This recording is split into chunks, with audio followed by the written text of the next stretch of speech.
how are we seeing President Marcos' government doing in the first year? Hey, I think overall the economists and analysts are saying that he's done a fairly decent job and in his first year, because there were expectations or at least fears of a doomsday scenario, but none of that panned out.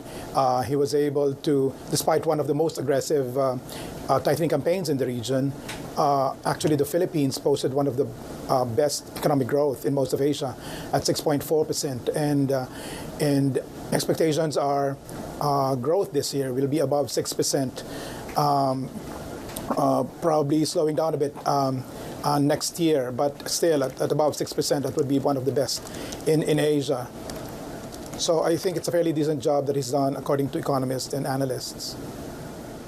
What about challenges for the second year in office?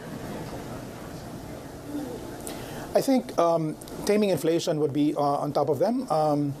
I think right now at just above 6%, it's still elevated, and it's still outside the 2 to 4% target range of the central bank. Although the central bank is seeing that the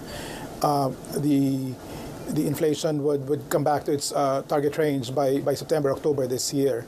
And there's also the pressing issue of food security, because I think early this year we've seen the prices of onion, for example, becoming the most expensive in the world. Philippine onion becoming the most expensive in the world, and that's not a supply issue, but more of traders hoarding the commodity because we had a bumper crop last year, and now we're seeing rice prices rise again, and it's a staple grain, and we should remember that Marcos actually promised during his campaign that he would have the prices of rice, and we haven't seen that happen yet. But I think Marcos himself has said that it's still a work in progress. Whatever he's doing, it's still delivering on his campaign promises. It's still a work in progress, and he needs to undo 30 or 40 years of what's been done to the agriculture sector, which remains a key sector of the economy.